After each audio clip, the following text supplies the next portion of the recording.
Cuán firme cimiento se ha dado a la fe de Dios en su eterna palabra de amor. Con el propósito de compartir con usted las inmutables verdades de la palabra de Dios, presentamos A través de la Biblia, un estudio detallado y sistemático de toda la Biblia que le ayudará a conocer lo que Dios ha revelado para nuestro provecho espiritual.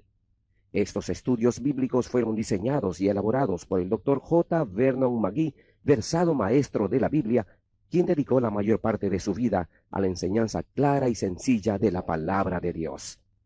Acompáñenos, pues, mientras avanzamos en nuestro recorrido a través de la Biblia. Cuán firme cimiento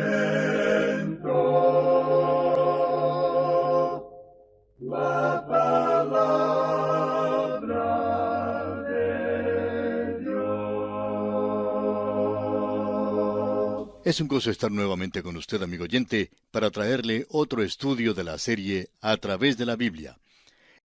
En este día, amigo oyente, volvemos al capítulo 8 de este libro de Ezequiel, y nos encontramos en una nueva sección de este libro.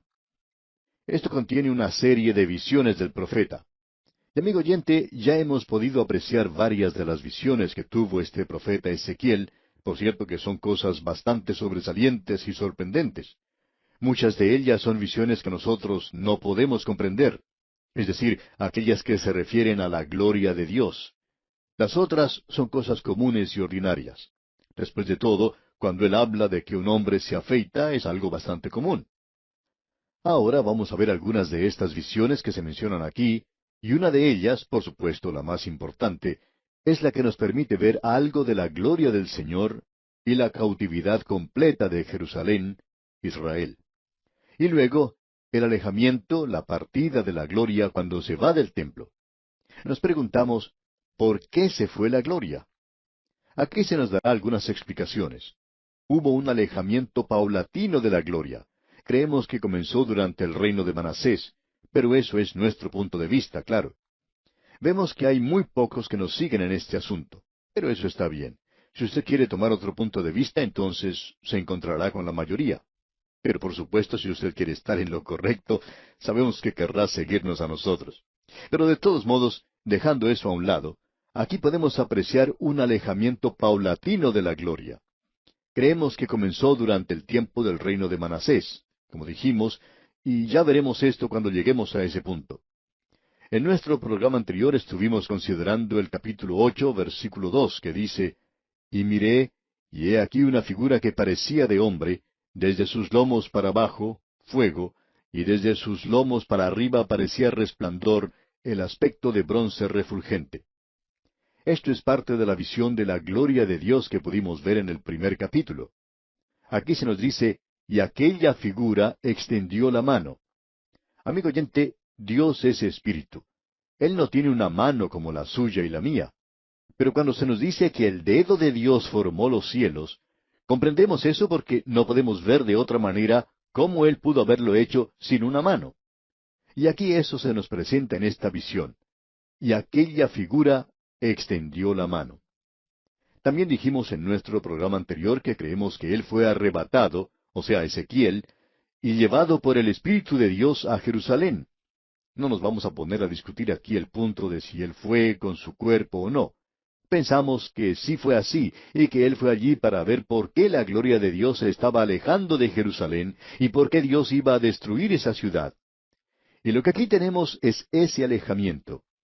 Y el profeta es llevado a Jerusalén, y esto no es nada nuevo. Usted recordará que Elías tuvo esa experiencia. Él también fue arrebatado de esta manera. Allá en el primer libro de Reyes, capítulo 18, versículo 12, leemos, «Acontecerá que luego que yo me haya ido, el Espíritu de Jehová te llevará donde yo no sepa, y al venir yo y dar las nuevas a Acaz, al no hallarte él, me matará, y tu siervo teme a Jehová desde su juventud». Y luego se nos dice que los hijos de los profetas le dijeron a Eliseo, después de haber partido Elías, «Quizás lo ha levantado el Espíritu de Jehová y lo ha echado en algún monte o en algún valle».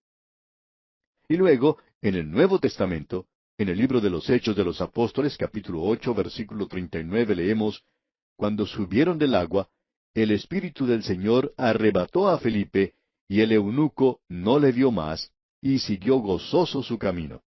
Así es que eso no es nada raro en las Escrituras. Pensamos que Felipe fue arrebatado corporalmente, y eso es exactamente lo que le ocurrió a Elías y también al profeta Ezequiel.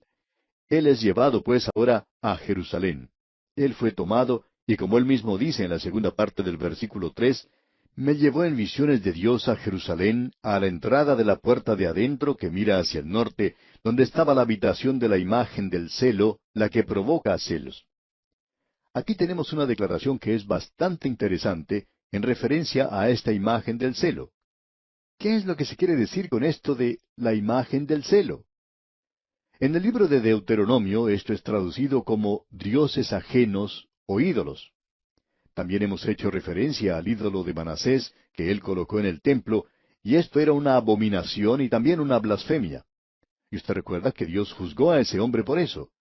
Esa fue llamada la imagen del celo, y eso creemos es lo que se tiene aquí. Ese viejo ídolo que había sido colocado en algún rincón o guardado en alguna parte, se saca ahora y se coloca en un lugar prominente. Y en Jerusalén, aquellos que habían permanecido allí deberían haberse vuelto a Dios en arrepentimiento, pero ellos ahora están adorando a ese ídolo. Ahora eso no era todo lo que estaba sucediendo allí. El templo había sido profanado. A él se le mostró algo más. Leamos el versículo 5 de este capítulo 8 de Ezequiel. Y me dijo, Hijo de hombre, alza ahora tus ojos hacia el lado del norte. Y alcé mis ojos hacia el norte, y he aquí al norte, junto a la puerta del altar, aquella imagen del celo en la entrada. Allí lo tenemos. La gente ya no adoraba al Dios vivo y verdadero, sino que estaban quebrantando los primeros dos mandamientos. Y aquí vemos que hubo algo más que estaba teniendo lugar allí. Leamos los versículos 7 hasta el 9. Y me llevó a la entrada del atrio, y miré, y he aquí en la pared un agujero, y me dijo, Hijo de hombre, cava ahora en la pared. Y cavé en la pared, y he aquí una puerta. Me dijo luego, Entra y ve las malvadas abominaciones que éstos hacen allí. No vemos cómo, si este hombre hubiera sido llevado allí en el espíritu, cómo él podría arrastrarse a través de la perforación esa que hizo en la pared. Si él estaba en espíritu, ¿para qué cavar a través de la pared? ¿Y cómo hace un espíritu para cavar en la pared? No sabemos eso. Usted debe explicar eso si no acepta el hecho de que él había sido llevado allí en el cuerpo. Creemos que eso fue lo que sucedió. Así que él pasa por allí y aparentemente llega a un sótano, quizá a una cueva. ¿Y qué es lo que encuentra allí? Bueno, continuemos leyendo los versículos 11 y 12. Y delante de ellos estaban 70 varones de los ancianos de la casa de Israel, y Jaazanías, hijo de Safán, en medio de ellos, cada uno con su incensario en su mano, y subía una nube espesa de incienso.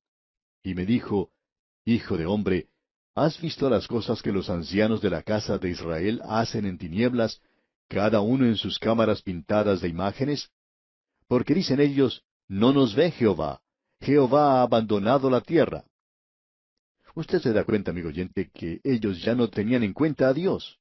Ellos decían que Él ya no los estaba mirando. Es como esas personas que dicen que Dios ha muerto. Esa es otra forma de decir que Él no le está mirando a usted y que usted no es responsable ante Él. Y por tanto, nosotros no debemos nada a Él y haremos como queramos. Y eso es exactamente lo que esta gente estaba haciendo. Ellos estaban aparentemente allí adorando a esta imagen y habían llegado a ser idólatras y lo estaban haciendo en secreto. Ahora uno habla acerca de las logias secretas. Por cierto que ellos tenían una aquí en este templo. Y no solo era eso lo que estaba sucediendo, sino que había más. Veamos lo que dicen los versículos 13 al 15 de este capítulo 8 de Ezequiel. Me dijo después, Vuélvete aún, verás abominaciones mayores que hacen estos. Y me llevó a la entrada de la puerta de la casa de Jehová, que está al norte, y he aquí mujeres que estaban allí sentadas endechando a Tamuz. Luego me dijo, ¿No ves, hijo de hombre? Vuélvete aún, verás abominaciones mayores que estas. ¿Se da cuenta usted de lo que estaban haciendo? Estas mujeres estaban practicando este tipo de cosas. Esto era algo realmente terrible lo que ellos estaban haciendo. Ahora, Tamuz aquí se refiere a ese dios babilónico que representaba la vegetación de la primavera. Muere en el otoño y en el invierno, y desciende al Hades, y luego revive nuevamente cada vez que vuelve el verano. La adoración de este dios era practicada por Fenicia, y luego ese culto se esparció hasta Grecia, y allí fue llamado Adonis. Y esas mujeres que están llorando aquí están celebrando la muerte del dios, y esto quiere decir que es el otoño, y que todo muere, pero que todo volverá a nacer en la primavera. Esta era la adoración de la naturaleza, y eso es lo que tenemos aquí. Pero eso no es todo. Pasamos por alto algo que debemos mencionar. Volvamos al versículo 10 de este capítulo 8 de Ezequiel, y allí leemos: Entré pues y miré, y he aquí toda forma de reptiles y bestias abominables, y todos los ídolos de la casa de Israel que estaban pintados en la pared por todo alrededor. Ahora, ¿qué es lo que estaban haciendo? Ellos estaban adorando a la criatura en lugar de adorar al Creador. Por cierto que habían descendido a los lugares más bajos, porque aquí tenemos al hombre cuando él ha repudiado absolutamente al Dios vivo y verdadero. Entonces el hombre se entrega a esta clase de cosas. Uno encuentra que eso es lo que ellos estaban haciendo en la tierra de Egipto. Allí ellos estaban adorando a toda clase de bestias. Esa es la razón por la cual las plagas de Egipto fueron dirigidas contra diferentes dioses de Egipto, y la mayoría de los animales o insectos y cosas por el estilo. Cuando los hombres se hunden a tal extremo, ya no pueden ir más bajo. Usted puede leer el primer capítulo de la epístola a los Romanos. El apóstol Pablo dice allí: Pues habiendo conocido a Dios, no le glorificaron como a Dios. O sea que ellos siguieron cuesta abajo y comenzaron a adorar a la criatura en lugar de adorar al Creador. Esto indica que la nación de Israel se había hundido ahora al mismo nivel en que se encontraban las naciones que le rodeaban. ¿Y qué quiere decir eso? En realidad, ellos se hundieron mucho más bajo que muchas de las naciones que les rodeaban. Ya no eran testigos del Dios vivo y verdadero. Y esto quiere decir que Él destruirá el templo. Bien, pero eso no es todo. Una de las peores abominaciones de todas era la adoración del sol. Veamos lo que dice el versículo 16 ahora de este capítulo 8 de Ezequiel. Y me llevó al atrio de adentro de la casa de Jehová, y he aquí junto a la entrada del templo de Jehová, entre la entrada y el altar, como 25 varones, sus espaldas vueltas al templo de Jehová, y sus rostros hacia el oriente, y adoraban al sol, postrándose hacia el oriente. Ellos se encontraban haciendo esto en el lugar santísimo, junto a la entrada del templo, entre la entrada y el altar. Y esta es una de las mayores abominaciones. Uno no puede hacer algo peor que eso. Y eso es lo que esta gente estaba haciendo. Ahora el versículo 17 dice: Y me dijo: ¿No has visto, hijo de hombre? ¿Es cosa liviana para la casa de Judá hacer las abominaciones que hacen aquí? Después que han llenado de maldad la tierra, se volvieron a mí para irritarme. He aquí que aplican el ramo a sus narices.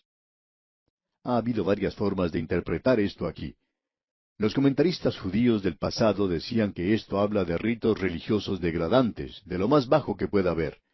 Y esto que se menciona aquí de aplicar el ramo a las narices, es lo mismo que la persona en el día de hoy pone su mano en la nariz. Y esto es lo que esta gente estaba haciéndole a Dios en aquel día.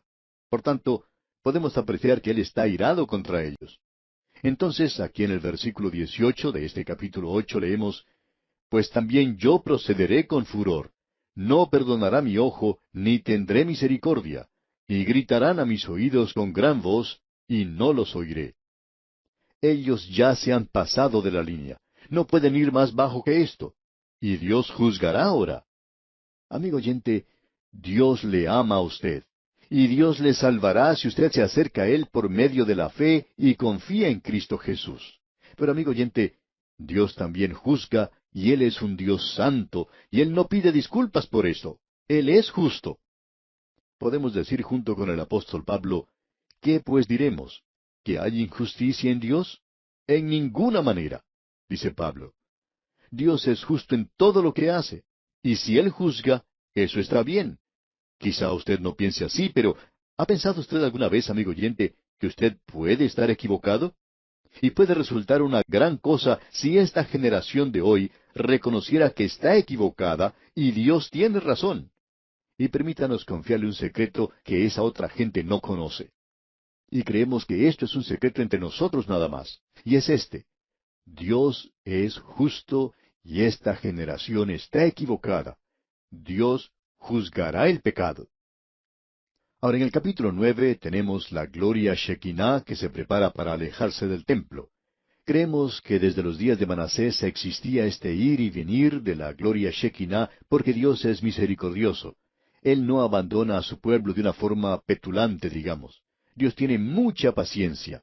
Él no quiere que nadie perezca.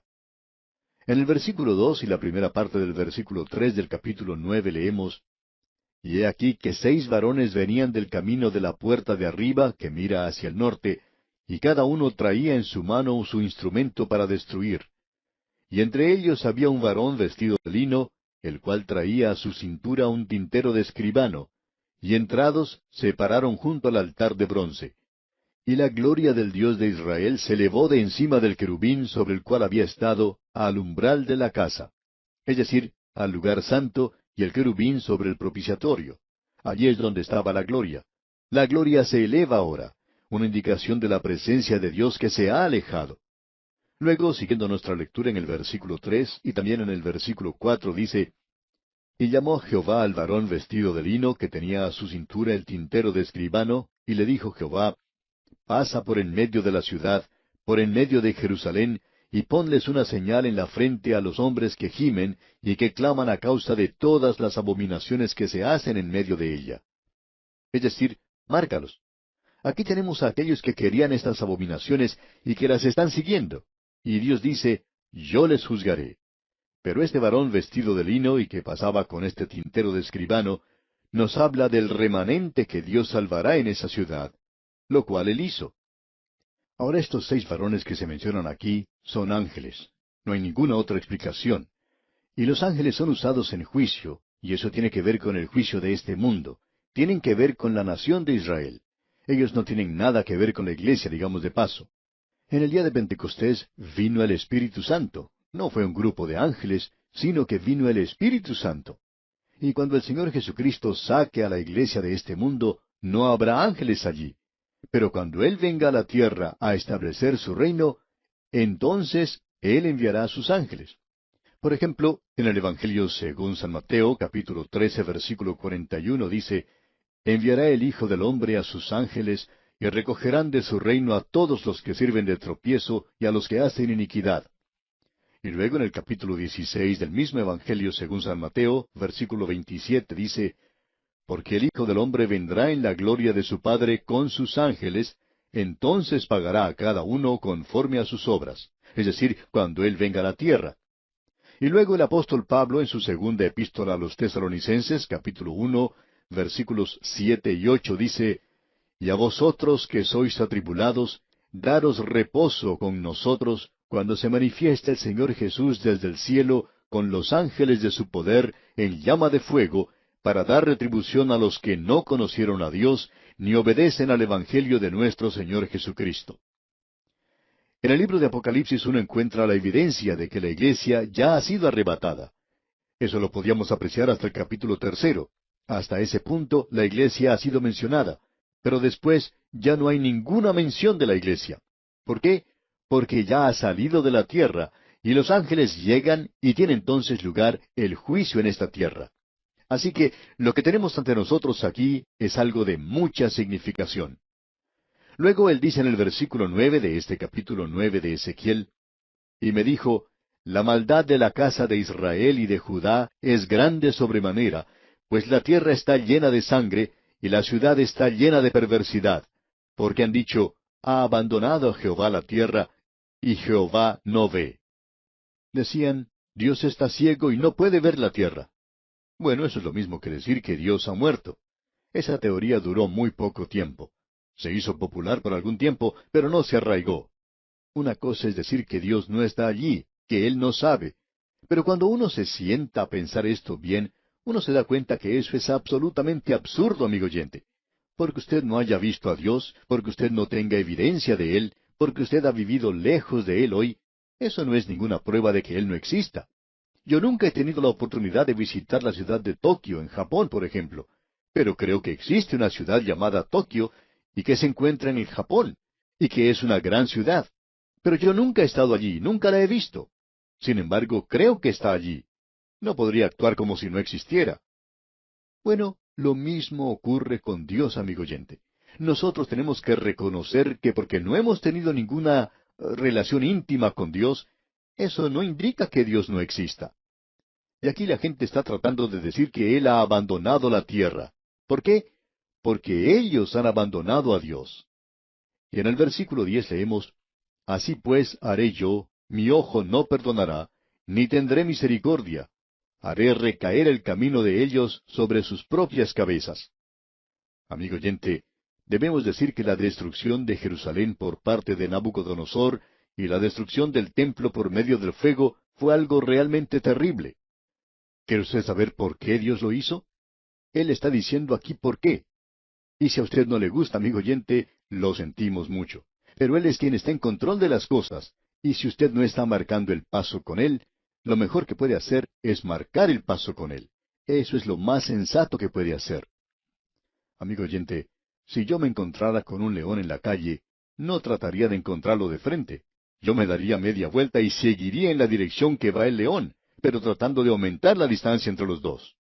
Y amigo oyente, usted puede desafiar a Dios si quiere hacerlo, pero el Señor está avanzando triunfalmente en su carruaje, y que Dios tenga misericordia de usted si se cruza por su camino. Como se dice, los molinos de Dios muelen lentamente, pero muelen muy fino. Ahora el versículo 11, el versículo final de este capítulo 9 de Ezequiel dice, Y he aquí que el varón vestido de lino, que tenía el tintero a su cintura, respondió una palabra diciendo, He hecho conforme a todo lo que me mandaste. Hay quienes son tomados para juicio, y luego existe ese remanente que va a ser salvo, porque nuestro Dios es todo misericordia cuando los hombres se vuelven a Él. Y eso hace de su juicio algo más terrible aún. Y amigo oyente, vamos a detenernos aquí por hoy. Dios mediante, continuaremos en nuestro próximo programa con el capítulo 10 de este libro del profeta Ezequiel.